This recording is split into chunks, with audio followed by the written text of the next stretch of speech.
dito. Ay, ayaw ka dito. Pauwi na ako dyan. Di ba bagong sistema ng mga sindikato pagdating sa human trafficking? Nililigawan yung mga magulang, hindi na pinagkakausap yung biktima. Mas madali kasing kausapin na may basbas ang magulang na kapag nilapitan, agad kayong makukuha ang tiwala ninyo. Siyempre, nakakala, gagandang inyong buhay. Kalbaryo pag nakalis ang anak nyo. Kahit anong bansa. Tapos illegal, kahit nakakilala nyo, kahit nakapitbahay nyo. Sa larong yan, wala kayong kapanak-panalo. Anong pinagagawa sa inyo? Pinibenta po. Nandito po sa korto po. Hindi kayo pwedeng lumabas. Hindi po kami pinapalabas. Tapos nasa kanya na po yung passport namin. Luwan na naman po kami. Tawag kami sa inyo, makikipag-ugnayan ako sa NBI para makuha namin kayo, relax lang kayo dyan. Ayon kay Mang Boy, ang ama ng biktimang si Miriam, ang recruiter na si Fred ang kanyang katransaksyon hinggil sa pagpapauwi sa kanyang anak. Habang si Mang Sami naman ay si Diding na nasa Malaysia ang kanyang kausap.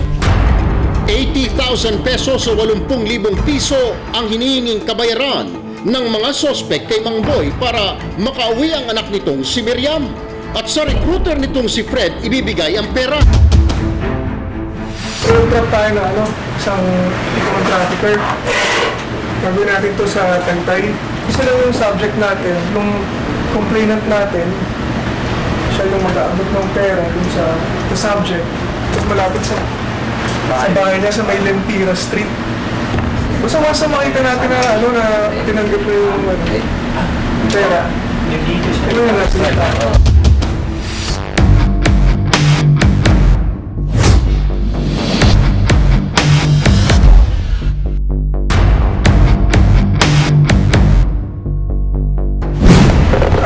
Roll na tayo, mauna muna tayo, tapos sunod na lang yung kotse. Doon sa may labas, sa may Limpera Street, along Limpera Street. May motor na yan, no? Yan, Lawin. Exo yung bahay sa may tapat ng nakaparadang motor.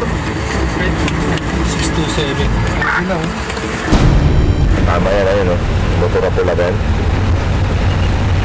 Nawin na Iliad. Pag may lumabas yung subject yung galing sa bahay, abante mo na agad.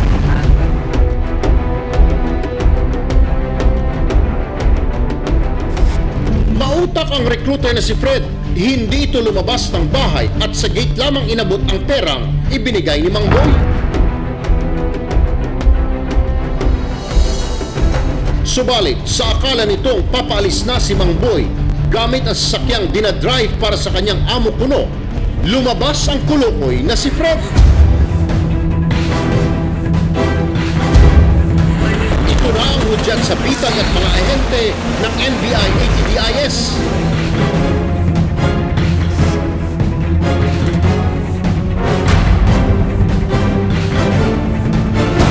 Harapin kayong mga magulang nila.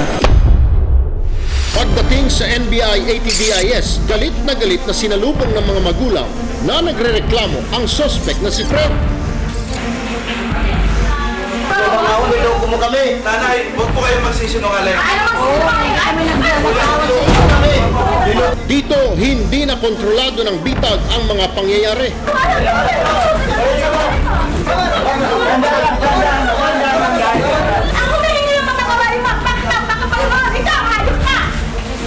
Legal ang sabi mo sa amin, meron ka doon na papasukan sila. Pagdating doon, tirahan lang, tapos pinapagawa mo sa ano? Di ba, Kuya Sam? Wala! Pagdating doon! Wala! Pagdating doon! Kinukulong mo pa! Kinukulong, kinausap ka namin yun!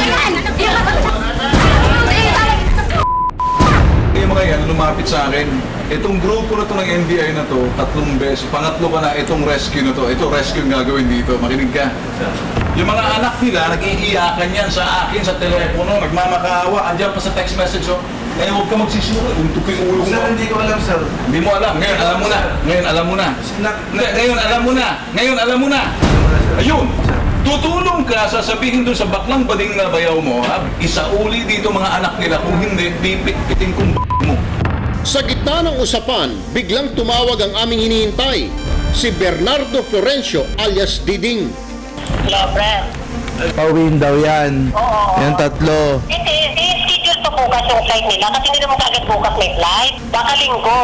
Eh, gusto ng mga NBI bukas. Diding, sandali. Si Ben Tulfo to sa Bitag sa NBI din. Kailan mo papapauwi yung mga bata? I-check ko po bukas ang flight. Makinig ka. Opo. Alright. May passport ka, may mga passport yung mga kasamahan mo, madali para sa NBI, para sa amin sa Bitag. Sungkitin yan sa Department of Foreign Affairs, i-blacklist kayo.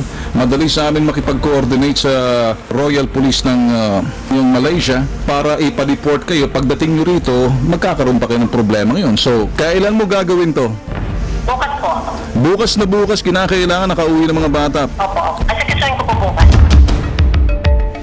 Sakay ng Philippine Airlines flight number PR072, makakauwi na ang mga biktimang sina Miriam, Marian at Corazon. Nagulantang ang Bitag sa pagsulputan ng ilang kapatid namin sa media. Pinagkaguluhan ang tatlong biktima at kanilang mga magulang habang nag-iiyakan. Walang tigil ang mga flash ng kanilang kamera sa mga naggulat at nagtakipan na ng mukha ng mga biktima. Ang isang ito, palabas na nga ng airport, hindi pa rin tinatantanan ang mga magulang at kanilang mga anak. Ginawa ng malaking istorya ang sinapit ng mga kaawa-awang biktima.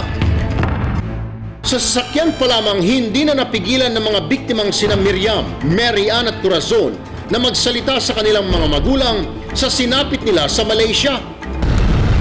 Ilalaglag daw kami sa isang araw may gumalaw sa iyo. Lagi nakabantay si Tita Dini, kaya hindi ako makapagsalita. Hindi ko talaga gusto yung trabaho. At bago daw sila umalis ng Malaysia, binantaan sila ng human trafficker na si Diding.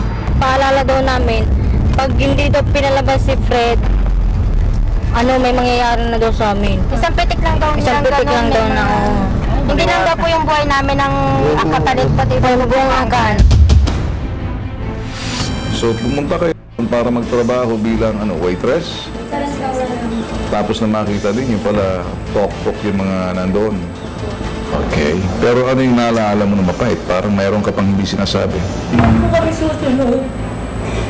Ang dami po nila talagang pwedeng gawin sa amin doon. Papakulong daw kami, ganyan-ganyan.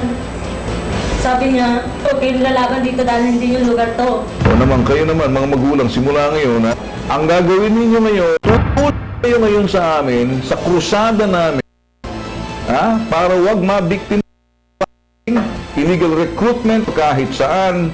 Oras na ginawa ninyo na bitag na kayo ng trafficking. Merong ganyan, isusumbong nyo agad sa amin.